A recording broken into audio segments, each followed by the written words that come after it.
Maharashtra NCC संचालनालयानं प्रधानमंत्री banner हा प्रतिष्ठित पुरस्कार सलग तिसऱ्यांदा पटकावला।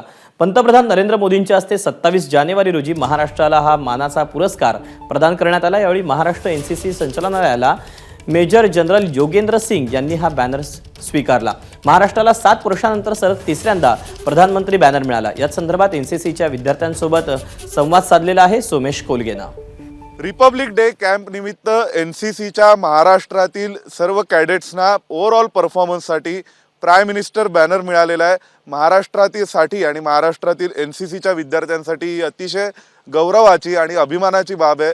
2 महिने जवळपास या दिल्लीतील कडाक्याच्या थंडीत आणि कठोर आणि खडतर प्रशिक्षण आर्मीसारखं घेणाऱ्या या सगळ्या विद्यार्थ्यांसाठी ही अभिमानाची बाब आहे की त्यांना प्रधानमंत्री बॅनर मिळालेला आहे आणि प्राईम मिनिस्टर कपने त्यांचा गौरव झालेला आहे। आपण त्यांच्याकडून जाणून घेऊया की नेमकं त्यांना कसं वाटतंय आज प्रधानमंत्री कप तुम्हाला मिळालेला आहे, कसं वाटतंय या सगळ्या पार्श्वभूमीवर? खूप जास्त छान वाटतंय आम्हाला। आम्ही मागच्या 10 महिन्यांपासून इथं मेहनत करतोय। वेगवेगळ्या इव्हेंट्समध्ये कॅडेट्स पार्टिसिपेट करतात। कर्तव्यपथवर जे मुलींनी आज मार्च केले रिपब्लिक डे परेडला ते, त्यानंतर गार्ड्स ऑफ ऑनरमध्ये असतात, त्यानंतर बेस्ट कॅडेट इव्हेंटमध्ये। तर मग असे सगळेच इव्हेंट असतात आणि त्यात महाराष्ट्राने ओव्हरऑल सगळीकडे खूप छान परफॉर्मन्स असा दिला आहे। कॅडेट्सनी जी मेहनत घेतली आहे 10 महिने त्याचं कुठेतरी इथं येऊन चीज झालं आहे। तो हे प्रधानमंत्री ट्रॉफी जी मिळालेली आहे आणि दुसरा जो कप आहे तो कशाबद्दल आहे तो सांगाल का? म्हणजे त्याबद्दल? सर, ये ऑल इंडिया बेस्ट कैडेट की ट्रॉफी है जो मैंने हासिल की है। मैं विश्व में पहले स्थान पे आई हूँ एयर विंग कैडेट। आणखीन एक प्रश्न असा विचारायचा होता की क्रायटेरिया काय काय असतात, म्हणजे ज्यावेळी हा कप दिला जातो तर ते निवड कशाच्या आधारावर होते?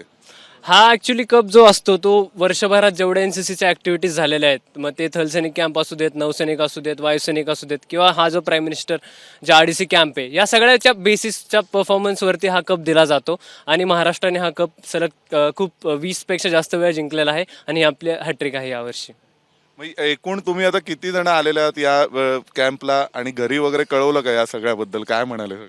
नक्कीच। आता आम्ही टोटल 122 कॅडेट्स इथे आलेलो आहे। त्याच्यामध्ये SD, SW, JD, JW म्हणजेच 9वी 10वीची मुलं व आम्ही कॉलेजची मुलं आम्ही सगळे एकसाथ इथे आलेलो आहे। घरच्यांना खूप अभिमान आणि खूप प्राऊड फील करतात ते देखील आमच्यावर। त्यांचेच कष्ट आणि त्यांच्यामुळेच आम्ही आज इथे आहोत। हे जो गोल्डन रँक आहे, म्हणजे आपण सांगू शकतो प्रेक्षकांना की गोल्डन रँक RDC केल्यावरती लावता येते, बरोबर ना? त्यापूर्वी ब्लॅक पट्टी असते। आता तुम्ही सगळ्यांनी गोल्डन रँक लावली आणि पुन्हा एकदा तुम्ही कॉलेजमध्ये जाणार आहात, तर कॉलेजच्यांचं काय म्हणणं आहे? कॉलेजचे जे शिक्षक आहेत, तिकडचे कमांडिंग ऑफिसर आहेत, त्यांना काय कसं वाटतं? त्यांना खूप जास्त आनंद होणार आहे आणि झालेला देखील असेल। सोबत आमच्यापैकी सगळेच आता नरेंद्र मोदी यांना खूप जवळून आम्ही बघितलं आहे। त्यांच्या घरी वगैरे विजिट्स असतात, डिफेन्स मिनिस्टर म्हणा। तर हे सगळं त्यांना जेव्हा कळतं, शिक्षकांसोबत घरच्यांना सुद्धा तेवढाच आनंद होतो आणि कुठेतरी एकदम मोजून एकदम बेस्ट कॅडेट्स वर येतात आणि त्यांना ह्या संधी भेटतात, तर कॉलेजला खूप जास्त अभिमानाची गोष्ट आहे। व्हिडिओ जर्नलिस्ट प्रवीण दीक्षितांसह सोमेश कोलगे, ABP माझा, नवी दिल्ली।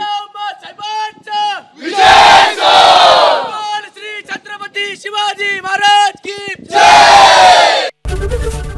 ABP माझा, उघडा डोळे बघा नीट।